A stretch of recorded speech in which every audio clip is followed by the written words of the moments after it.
Hi everyone, welcome back to Story Time. We are going to continue reading Journey to Joburg, and today we are going to read chapter 2 and possibly chapter 3 as the chapters are really short.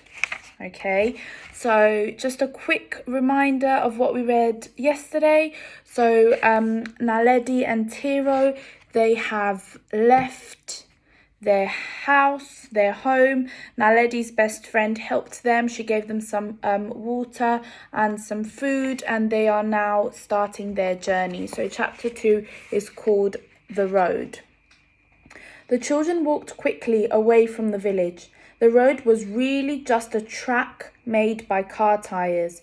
2 lines of dusty red earth leading out across the flat, dry grassland. Once at the big tar road, they turned in the direction of the early morning sun, for that was the way to Johannesburg. The steel railway line glinted alongside the road. If only we had some money to buy tickets for the train.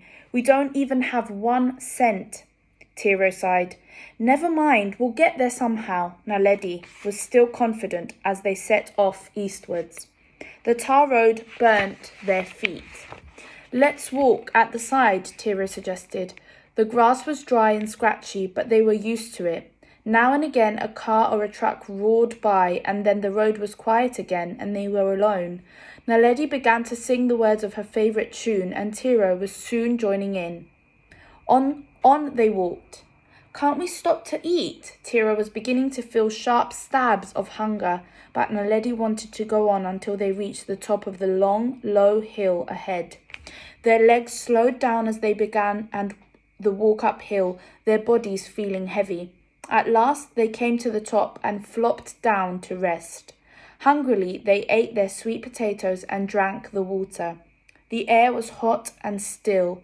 Some birds skimmed lightly across the sky as they gazed down at the long road ahead.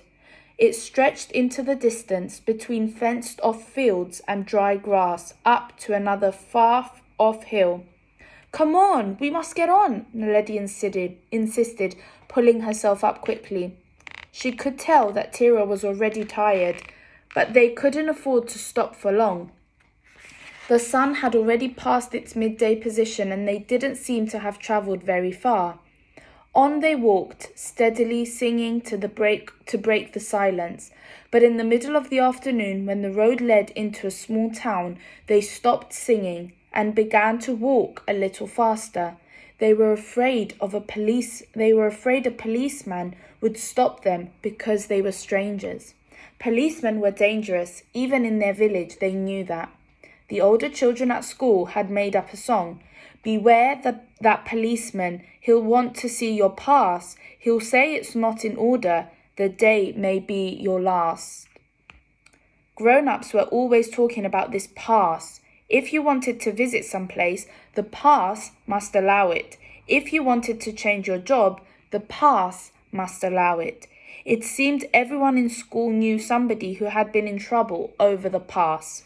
Naledi and Tiro remembered all too clearly the terrible stories their uncle had told them about a prison farm. One day, he had left his pass at home and a policeman had stopped him. That was how he got sent to the prison farm. So, without even speaking, Naledi and Tiro knew the fear in the other's heart as they walked through the strange town. They longed to look in some of the shop windows, but they did not dare stop. Nervously, they hurried along the main street until they had left the last house of the town behind them. Okay, I'm going to stop there. That's chapter 2.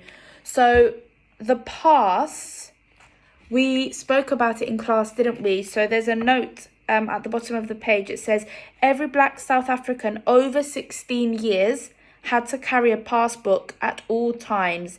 It named the place where the person had to live and work. Okay, so this was the passbook that we were talking about in class. Okay, and obviously they were younger. Naledi was only 13, so she didn't have to have a pass, but they knew to be very careful of policemen.